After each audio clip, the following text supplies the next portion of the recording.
Cowardice asks, the question, is it safe? Expediency asks, the question, is it politic? Vanity asks, the question, is it popular? But conscience asks, the question, is it right? And there comes a time when one must take a position that is neither safe, nor politic, nor popular, but he must do it because conscience tells him it is right.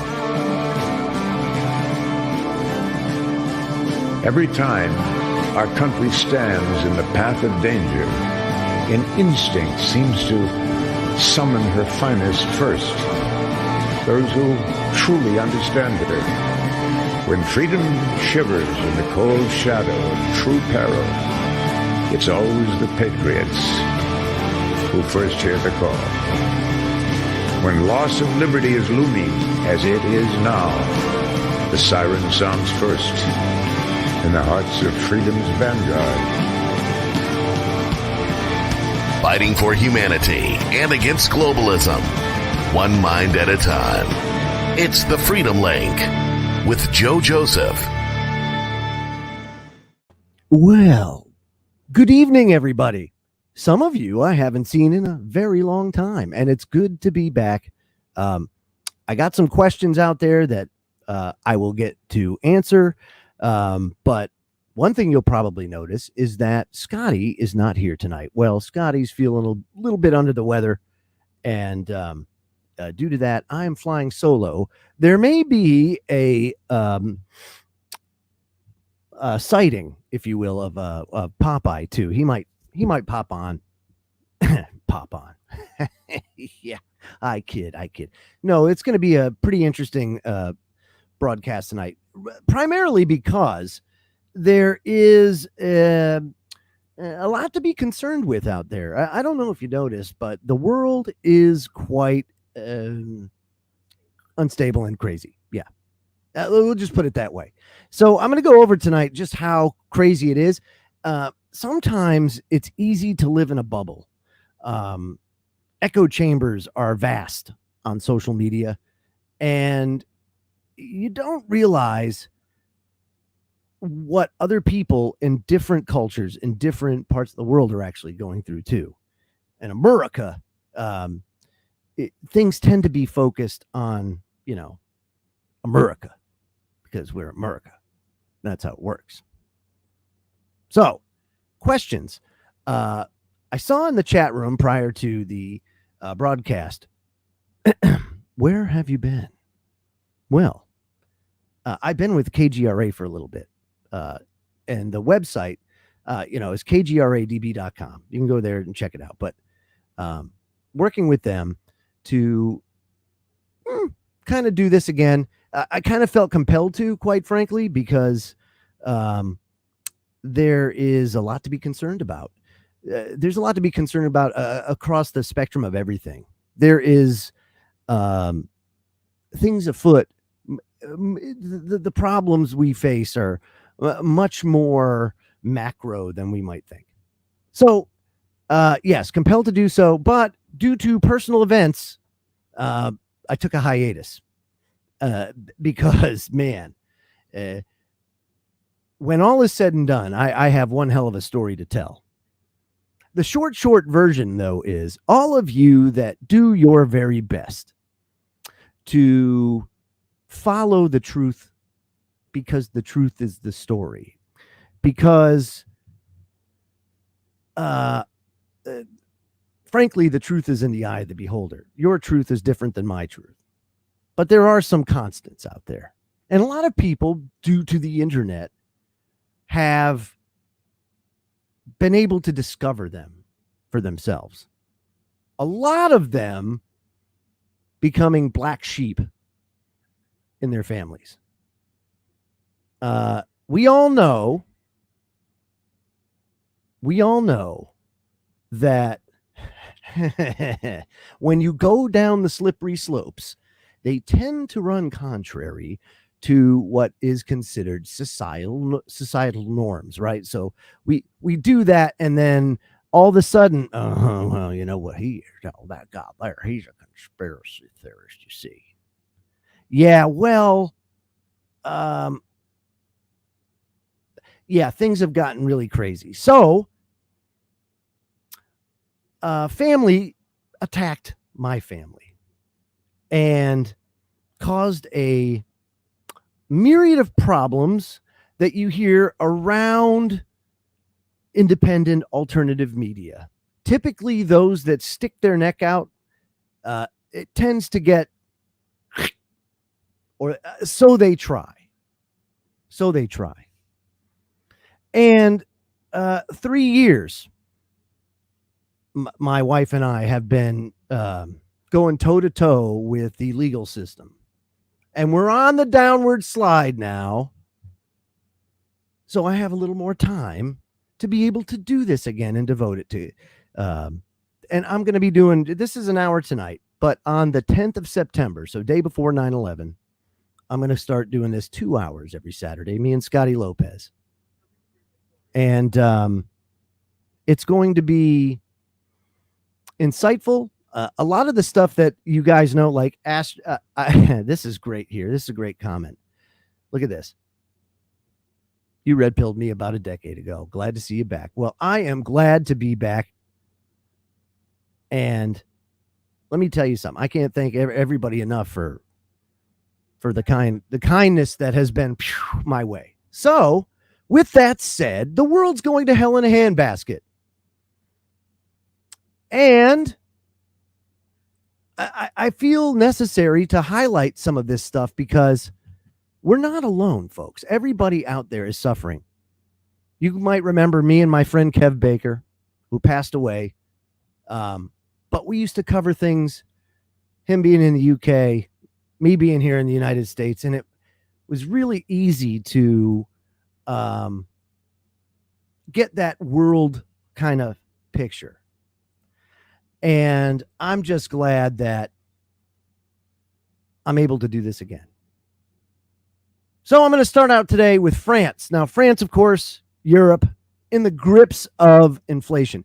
Now, here in the United States, just for everybody in the UK and Europe to understand, we're not used to paying egregious amounts of money for petrol or gasoline.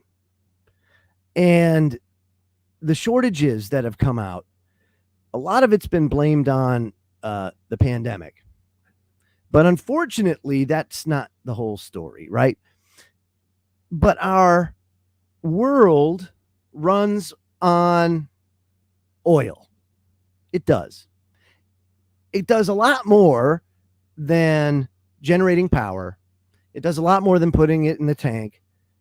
It's in plastics. It's in a whole load of different things. It's Polymer City, USA, is centered around oil.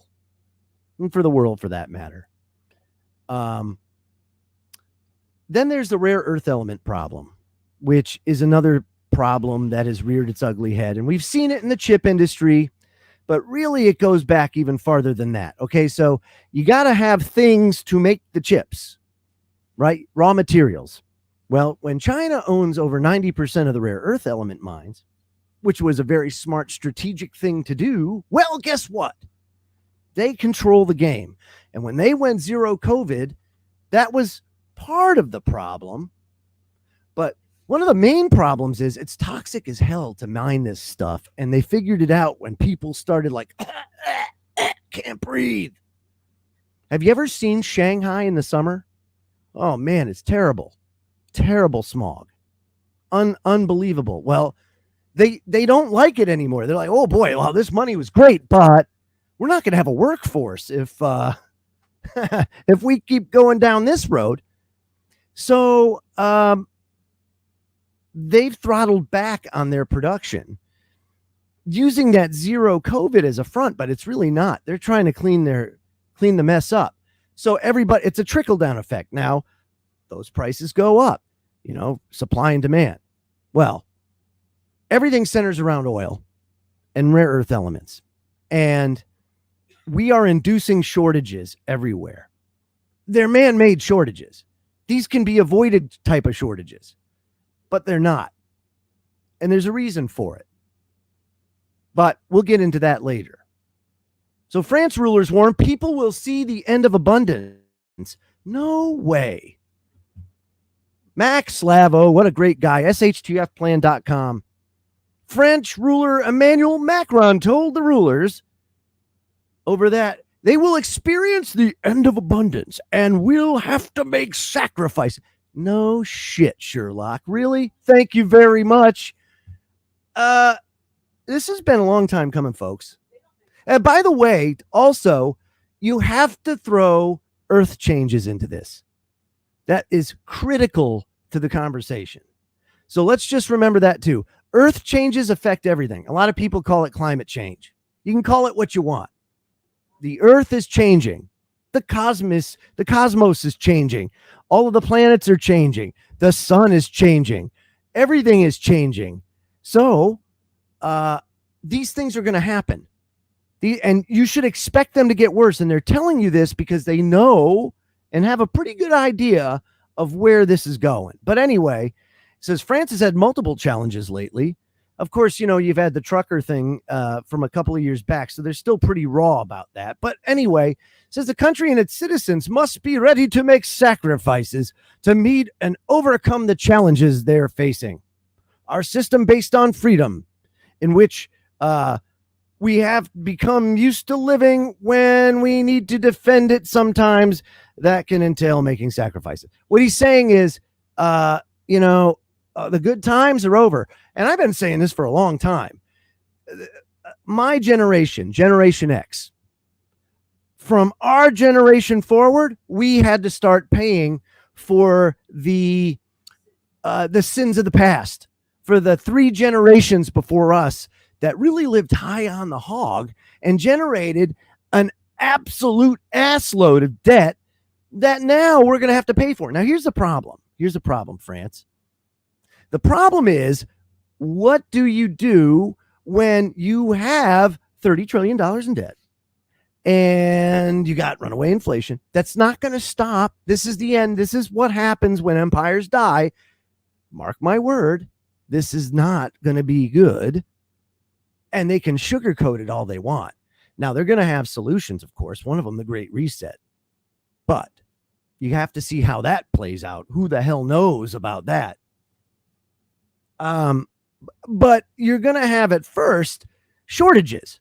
Now, everybody, for homework tonight, I would like you to go back to the Soviet Union and take a look at what happened.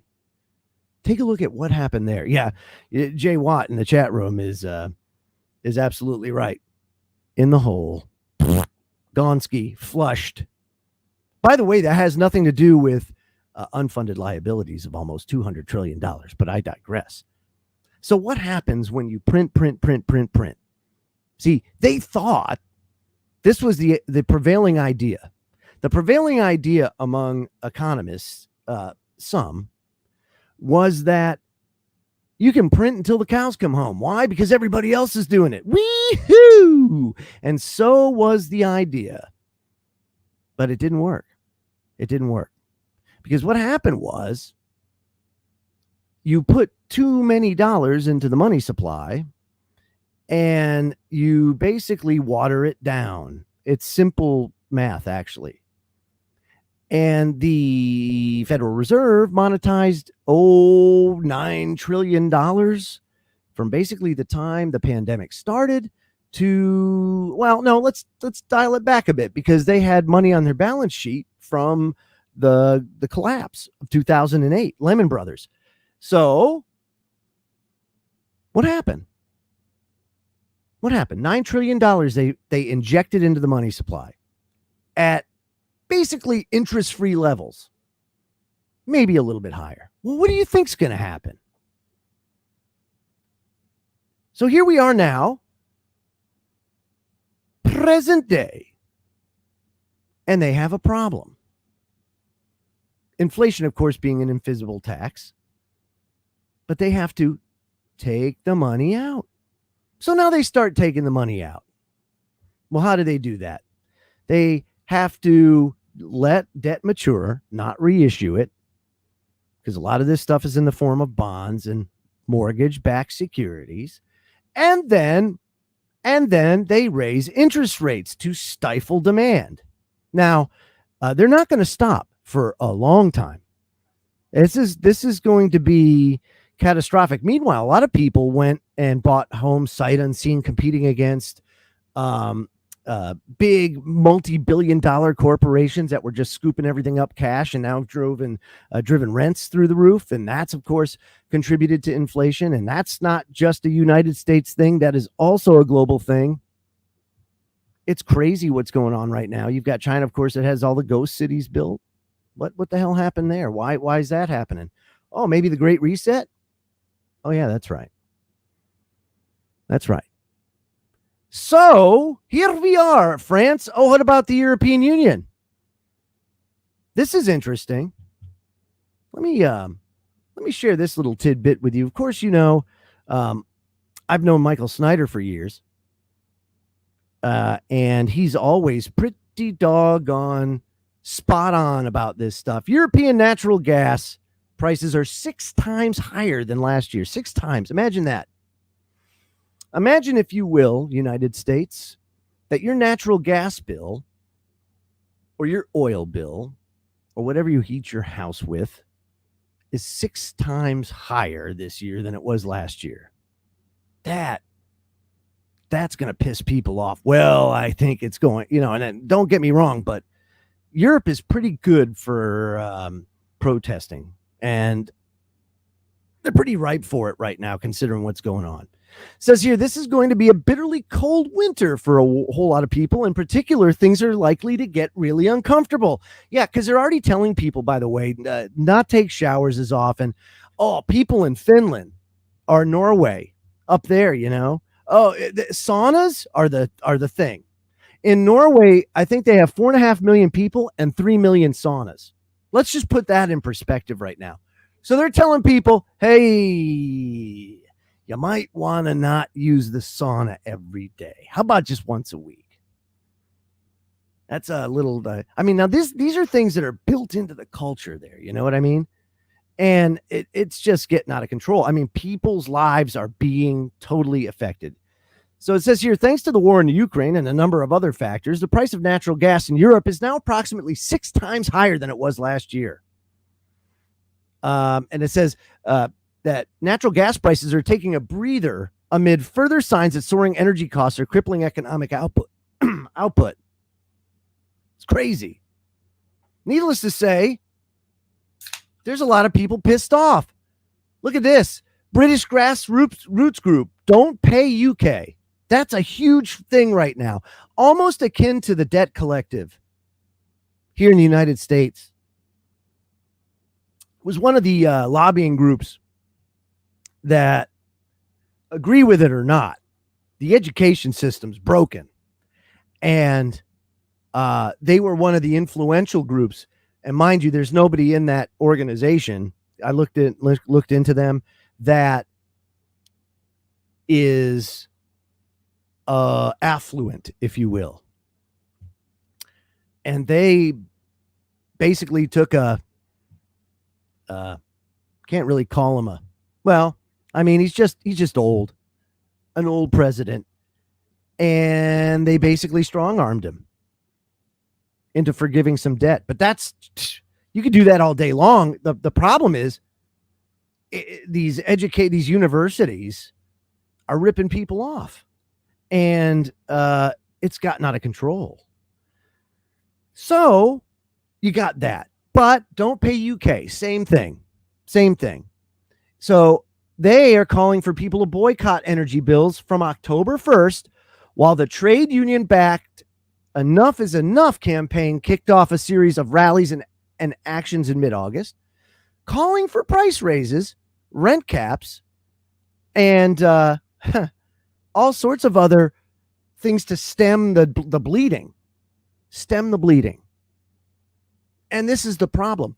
The Western economies are collapsing. They're tied together and they're collapsing. And it's because of simple math. It's supply and demand. When there is more of something, it's worth less. When you flood the market with dollars, They're worth less. They're watered down. So that's what's happened.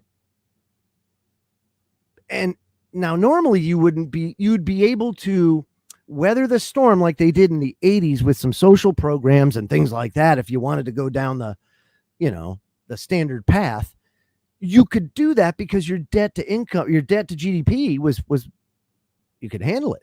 But now you're going to start seeing these interest rates go up and up and up and up, and they're not going to stop. Then when the debt matures, all this debt that they got for free, they're going to have to redo it at 6%. It's going to take 90% of the income tax just to service the interest on the debt. Now what do? Oh, we've seen this before in history. It's called austerity, you see. Austerity is something that's one of their favorite words. Ask our Greek friends what austerity is like. Ask them. Oh, boy. Activist post. Doomsday scenario. 70% of British pubs may not survive the winter as power costs skyrocket. 70%. What in the hell? You think there's riots now? Oh, yeah. Close down 70% of the pubs in the UK. Oh, boy. Yeah. That's a troubling survey. It says that if electricity prices continue to soar, 70% of the respondents say they will be unable to operate and forced to close up shop. More than 65% of pub surveys says power costs rose more than 100%. And the utility costs total jumped 200%. And 8% of these respondents experienced 500% increases. Most pubs warned they couldn't afford the exponential rise in energy costs, but here they are. Matter of fact, one pub told The Guardian the utilities quoted them a 600% increase in power costs versus their current contract. How do you handle something like that? You know, it's not like you can flip a switch like the Federal Reserve and print more money. Doesn't work for us. So I think people are going to be pissed. That's what Paul Craig Roberts thinks. On his blog, he wrote, "The British are about to revolt." I can't believe it. I mean, this is, you don't understand, like nature and everything else, very, very, very fragile. Very fragile. I kind of equate it to like a tabletop, just sitting on one pole and just perfectly balanced. And it doesn't take much for it to go off kilter, and it doesn't take much for it to collapse. And we're there. This thing is doing this. It's terrible. I have an economist piece too here. China's economy is beset by problems. You don't say. But it's all man-made. See, this is the problem. It's man-made. And then this is also the reason why you don't entangle yourself as much globally. It was wrong, I think, to take advantage of emerging economies. And really, that's what we were doing. And the United States continues to do by letting corporate America go in, and basically global corporations go in and, to emerging economies like Vietnam, Indonesia. Actually, Indonesia is not even emerging anymore. They were already taken advantage of, and then they moved on. Well, China's getting to that point now too, you see. China's getting too expensive. So now you've got other countries that are doing it, like Africa. Now, if you can get somebody to work for $2 a day, hey, I'll ship things everywhere. Oh, until shipping costs too much. Now what do you do? So what you see now is it becomes cost prohibitive to take advantage of people that way. So now we're just going to bring everything back in. We're going to nationalize it again. Well, now your labor costs skyrocket. Well, this is why Macron's saying that. The age of abundance is over. We can't do this. You see, once inflation starts, here's the other thing too. This is another thing that I thought about. Wages. right? Wages haven't grown relative to inflation since the 1970s. And so the purchasing power of Americans and everybody in the Western economy, for that matter, has been just eviscerated. It's gone. And there's no more cushion there. It's they've looted everybody.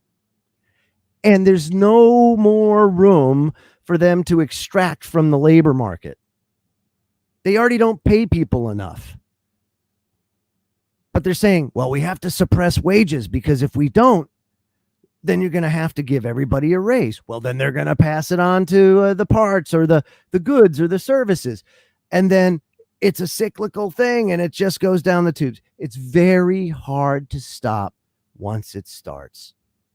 Because when you're that table and you're balancing on this, you know, it doesn't just go back to being whoop again. Doesn't do that. Once it starts going off kilter, it normally doesn't recover. So I found a very interesting article talking about this. Oh, well, what do you know? Look at who's here. Popeye, how you doing, buddy, old pal? I missed you, man.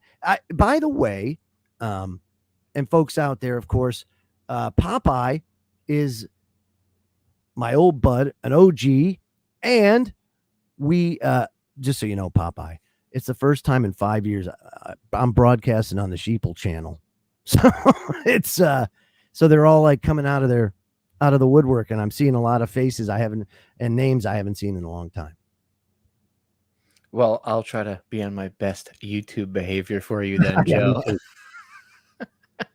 I can't promise that my voice I've been trying. Won't set the algorithm off. Yes, I don't want to do that. I'm trying not to. I know. I've been trying to do this whole. I let the newer technology with live streaming definitely makes it much easier and streamlined to reach out to people and get the truth out. It's kind of scary how we're living in what we talked about for years, and not just you or me, but like all the OG researchers and radio show hosts or podcasters, video creators. Everybody has been, authors, people that wrote books. Have been warning about this for like 10, 15 years, but there's people that like G. Edward Griffin, they've been doing this since, the 70s. No doubt, even dude. Before, and we're living in what they warned us about, dude. We're literally, I expected it, but it's still kind of strange, to live in the world. Even 3 years ago, I remember doing live streams with you, the late Kev Baker. Kev, love you, buddy, wherever you are. You know all the secrets. Delta Quadrant. He's out there somewhere in Delta Quadrant. Yeah, he's probably doing a podcast on the other side, making fun of Earth. He's like, look at the morons over there in that dimension. Yeah. So, like, we used to do streams. Remember in like 2019, we were talking about, I'd come on and I'd be like, hey, did you guys see those videos from China? And you're like, yeah, people are dropping. Yeah, well, something's going to happen. I don't know what it is, but everybody should go out and get prepared because they're probably going to lock everything down. You fear monger. That'll never happen. Boof. Boot dropped. Look at COVID was a beta test, if you ask me. Yes. And they also gauge how many people will just go ahead and go with the flow by getting the you know what I mean? Okay. Yes, that's what it was for. It was a beta test, and they saw, how many people will participate? How many won't? Oh, well, let's see who doesn't. Let's see who will go right along to get along, Joe. That's right. That's right. And it's amazing. We talked about this. I remember doing Saturday and Sunday streams on Kev's YouTube channel talking about this. Oh, yeah, and dude. we'd be going over this. And it was like, these are the different possibilities. And literally within 6 months, everything that we had talked about, they pushed. Even we have to get rid of cash because it could have dirty buggies on it. Ooh, it's got the cooties on cash. So we have to get rid of it and make everything digital so you don't get the coof. Yeah, that's right. That's right. Well, I found a very interesting article that I don't know. Maybe it is. Maybe it's not. I say we should check it out. Is God punishing the United States of America? I hate these effing articles that start that way, only because Ask the people in the UK if they feel like they're being punished. Ask the people up in in the Norwegian area. Are they being punished? How about those peeps down in Italy? Are they being punished? Or Africa or China or Russia or down in South America? Are they being punished? It seems to me like there's a whole bunch of punishing going on. I don't think that it's just the United States of America. I think that it's a little more widespread, buddy. I think that I haven't, nor do I remember, a time when there has been such chaos.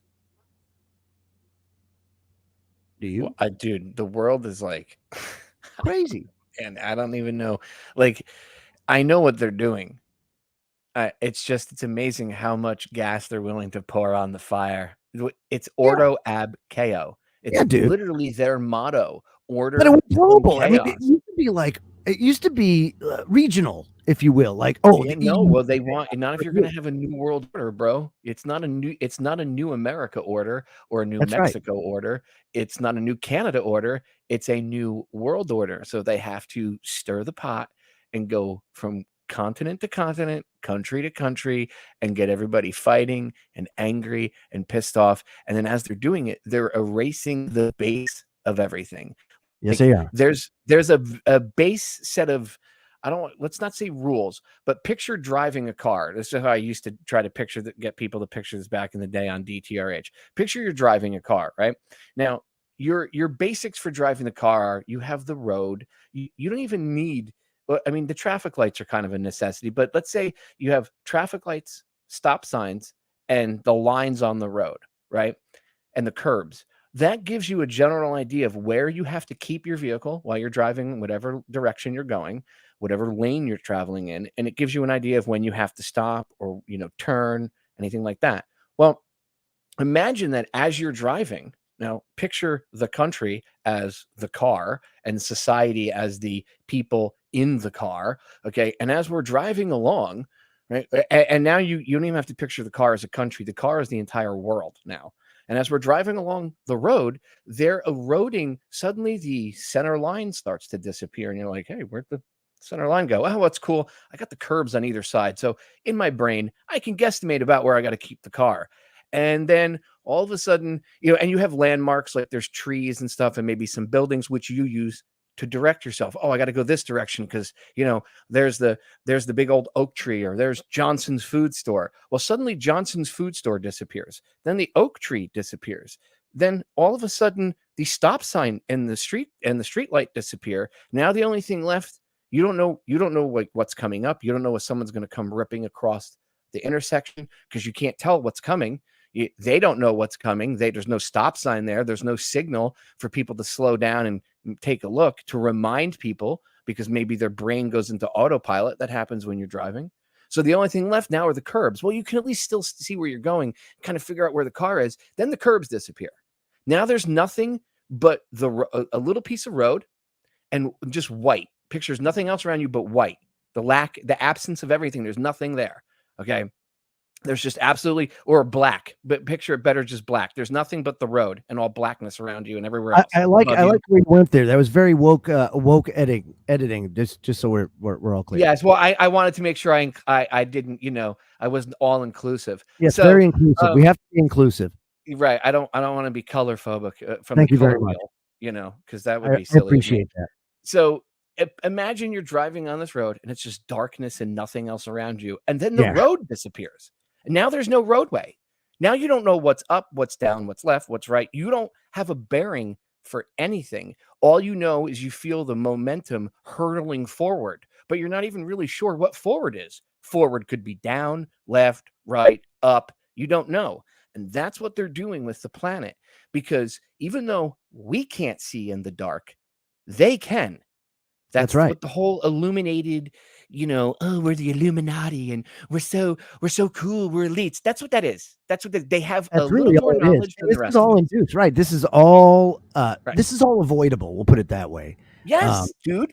Very totally avoidable. 100% avoidable. I find it funny that, of course, the Rockefeller Foundation, or the Rockefeller Foundation was the ones that came up with that term, that are termed fossil fuels, when in fact it has nothing to do with them. They're fossils. It's called an abiotic fuel that the earth makes, and it comes up, and that's what happens.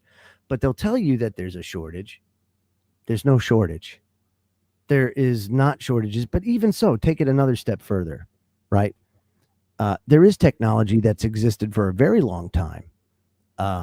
That, man, back in the old sheeple days, it was, I talked about T. Henry Murray and his magical box back in the 20s that made 50 kilowatts of power out of the vacuum of space-time.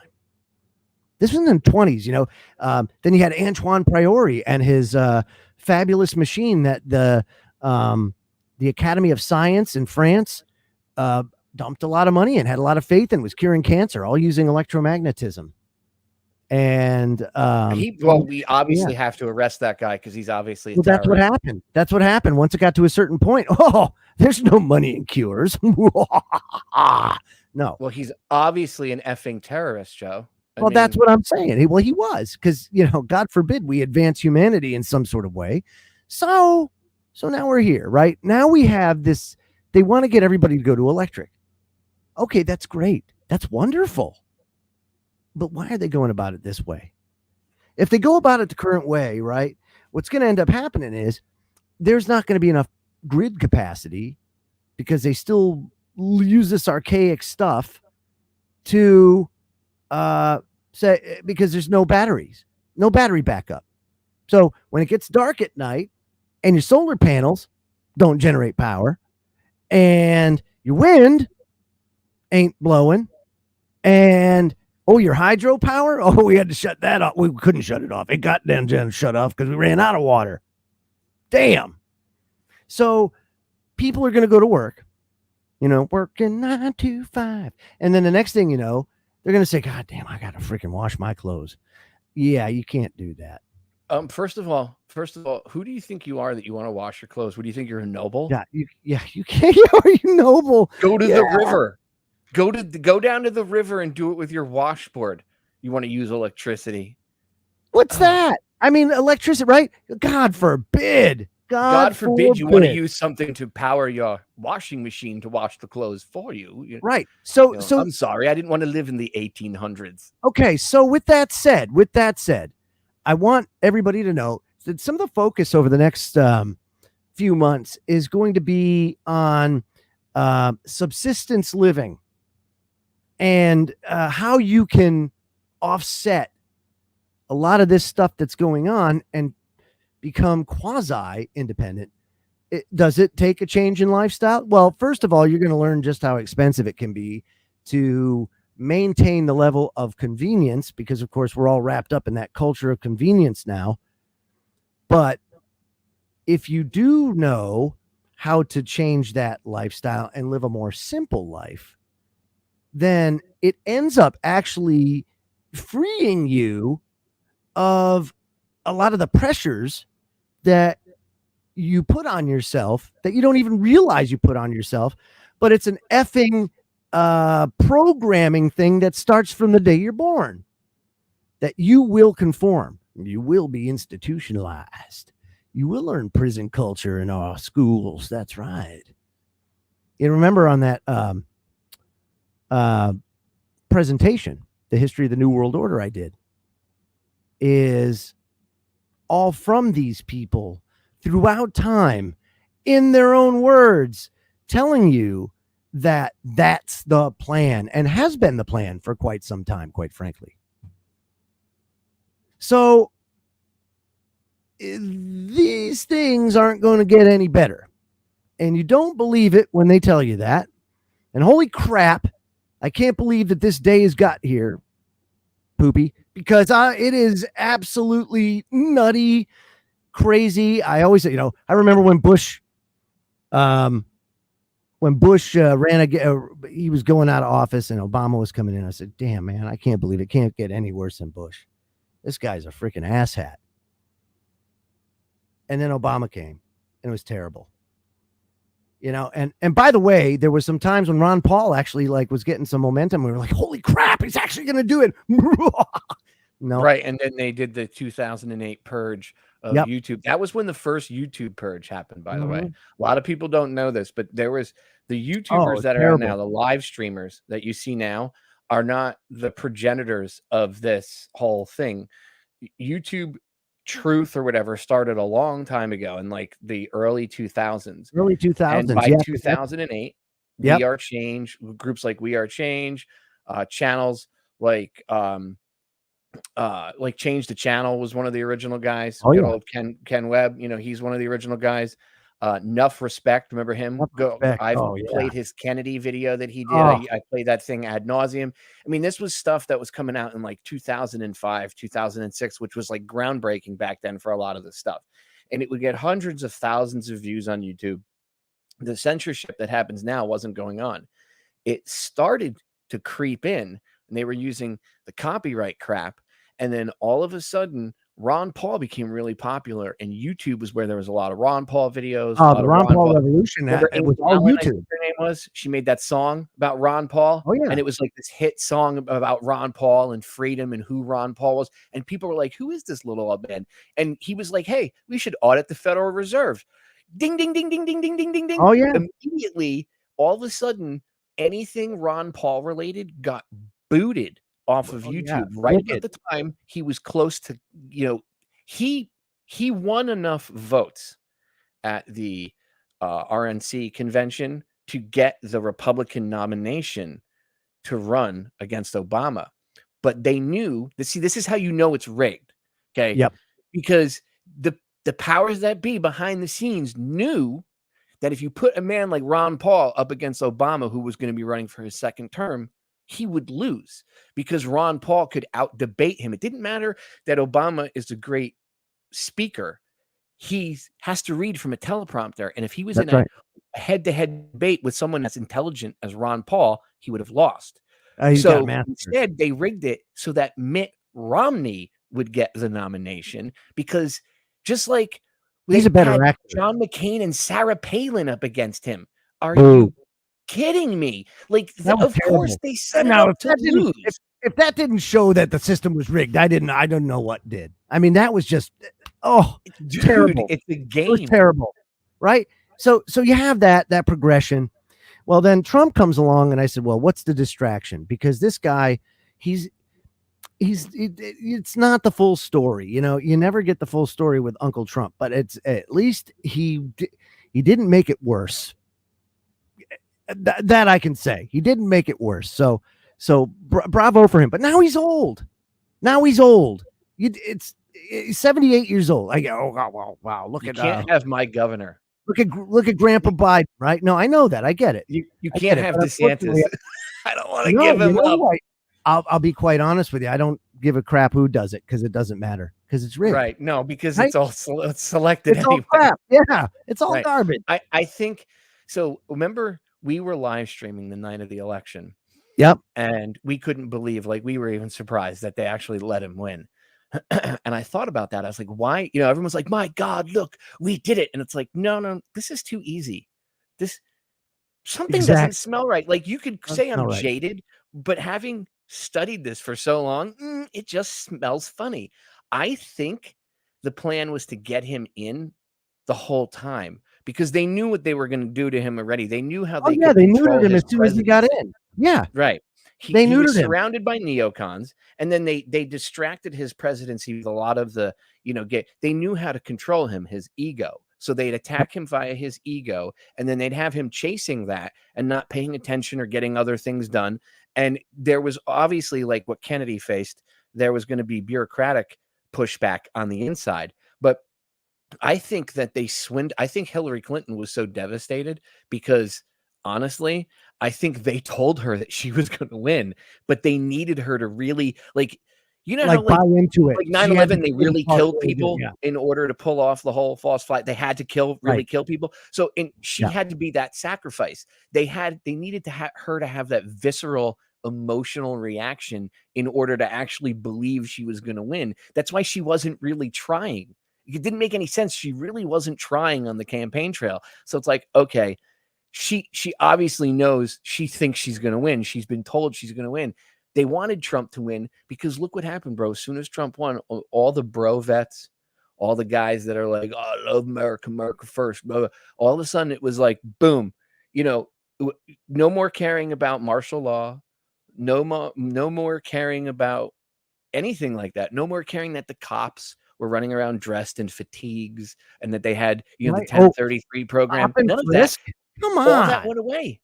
And remember, not even 2 years before, you had guys, veterans, Second Amendment folk, the Bundys, standing off in a Mexican standoff with a bunch of armed federal agents, and they backed off. And then they later on set up a trap and executed Lavoy Finicum in kind of a dirty way. I mean, it was going to happen, right? With all that was going on. That's right. That's right. But they totally set those guys up. They were like, hey, come to this meeting. And along the meeting, there was a stop. And then what'd they do? They executed the guy when he got out of the car. I mean, if you get out of the car, you know what's going to happen. But that was a setup, right? So you have that going on. Tensions are super high. And 2 years later, everyone's like, I love the police. I love the police state. How did you get them to love the police state so quick, bro? You just put their guy in. Now they went from defund the police, which I was like, woohoo, you know, because say what you want. That they have totally flipped the script on that whole argument now because of that. The defund the police came about. They said, okay, well, we don't like what we got. That's fine. That's fine. We're going to pull it back. And now they're going to give you we're going to give you exactly what you want, America. You got it. You want a police state? We got it for you, baby. That's what that whole thing was about. We warned about that when that was going on 2 years ago. Okay. Hegelian dialectic. Dude, they created the chaos. Oh my God, they're burning the cities down. We got to give the cops even more stuff. Let's give them tanks. And they really never defunded the police. Only in select areas they did. But America as a whole didn't do it. Now watch. So if you remember, right, like before Ferguson was the point where they shifted the narrative. Because before Ferguson, you had liberty-minded folk going, hey, how come the cops have MRAPs? How come they're getting all these vehicles like Bearcats? How come they're getting these mine-resistant vehicles? Yeah, that 1033 program. Yeah, do the cops really need a tank? I mean, is that necessary? Do they really need a tank? And people were questioning that. You even had the mainstream media being like, why are the cops? Why do they look like special forces? What's going on? Then suddenly Ferguson happened and the narrative shifted to it's racist white cops want to shoot black people. And they got everybody fighting on that so quick. It's amazing how they got everybody back on that tribal argument. And immediately I saw people that like 2 weeks before were against cops having MRAPs being like, man, it's a good thing the cops got that equipment there to keep themselves protected from all those rioters. And I was like, wait, what did you just say? I thought you were. Well, yeah, of course. So a lot of people might be wondering also, so why is all this happening? Like, because remember, all of this is the distraction. So why? Think about this. What's the average salary of a cop? What's the average salary of a teacher? What's an average salary of your average bureaucrat at the local, state, or federal level? Well, we're hitting this part of our history now. And this is a Western economy problem where it's getting too expensive for labor for these functions, for these cities and everybody else to employ. Otherwise, they're going to have to keep taxing. We'll come up with more taxes because the 250 taxes that you pay that you don't even think about aren't enough, right? So we're going to give you more and we're going to take more. And well, they're at that point now where they need more money. And they want to create that crisis. They want that solution to be more money. We need more money. And they're going to get it. Education's a freaking problem. They're going to get it. Well, where are they going to get it from? No one's buying United States debt. So they got to print the money. Well, if they print the money, it's going to make more inflation. Do you see the problem? It's never going to stop. Ukraine was going to hook us up and give us some of our money back. Oh, great. No? Sure. We just gave them another $7 billion. Does it matter at this point? I mean, well, yes, it does. Because $7 billion would really help now. Bro, I want people to understand I want to punch people in the face. Like, as I'm getting older, I become more of a pacifist, except over this issue. When I hear people say, when I hear people say, I'm willing to pay $4 or $5 a gallon at the pump because it means Ukraine's going to be free. Line up to the right to get slapped if you think that. Because are you kidding me right now? You're paying $5 a gallon isn't freeing Ukraine. Yeah, that's right. But you know what? I would like to see that money taken back so we can. I got a great idea. Let's militarize all our, like, Department of Education, the IRS. Let's demilitarize. Oh, the Department of Energy. They need guns to. Oh, wait a minute. We've done that already. Oh, yeah. Yeah. See, that's the other problem, too, is that they've already set it up to where they have the change agents in place and armed. And here's the other thing, folks, that people don't understand. It takes a very, very small amount of people to lay siege to major population centers. And we've seen these tactics used and tested when Iraq. the EBT system in Louisiana, when that went out for 3 days. And they found out that all the food would be gone in not 3 days, but 3 hours. And that was like, that's not good. Toilet paper. Toilet paper. Pandemic and people wiping their butts. That's right. There you go. Yeah. So these things are all being done. Now, remember, in 2010, we also found out that they were buying hollow point ammunition, which, of course, is outlawed by the Geneva Conventions, which is also, well, why would they do that here in America? I don't get it. So there's a whole lot of shenanigans going on. Meanwhile, they're shoving this climate change thing down your neck, which is clearly happening, by the way. It's clearly happening. However, the solution is not giving Al Gore billions of dollars, because that doesn't fix anything, nor does it help you prepare for what's coming, if you even can, but we're here, and they need all this distraction, and they need all this so you don't focus on the actual problems, because they don't want you to know. You're too dumb, you see. And it's crap. Hey, do you need me on your show? Am I going on yours? Or do you have a guest? No, you want to come on? Okay, I'm coming on. I'm going to go on the Rabbit Hole Radio. I got some stuff. Actually, I dug something up because you were talking about oil and how it's abiotic. I have a clip, an 8-minute clip of Prouty talking talking about where the origin of that whole, oil is running out. And I just want to give a quick shout out to another late friend of ours, good old Liam Sheff. Oh yeah, Liam Sheff. Liam was a peak oil guy. He thought we were going to run out of oil, and him and I had debates on this. But the one thing that the biggest point that he used to make above that was, we are not ready to switch from oil to electric or solar or any of that, because the technology has not caught up yet. And he exposed this for years before he passed away. And he talked about how if you tried to switch the grid tomorrow, cars, whatever, the power grid, we don't have the capabilities to do that. And long story short, he was correct. And years later, he's still correct. We don't have the grid or the capability to switch over to electric cars. Right. Let's see what happens to California. They are rolling blackouts now with the AC. Wait till everyone has electric cars. Hey, hold that thought. So we got to go to break. Now, folks, we're going to stay here for Popeye's broadcast too. So KGRA is going to make sure it pipes to this channel. So if you want to stay tuned, we'll be back. It may have a different background, may have a little bit different music and all sorts of fun and excitement, but Popeye will take the con for the next 2 hours, and I will stick around. So don't go anywhere. We'll be right back.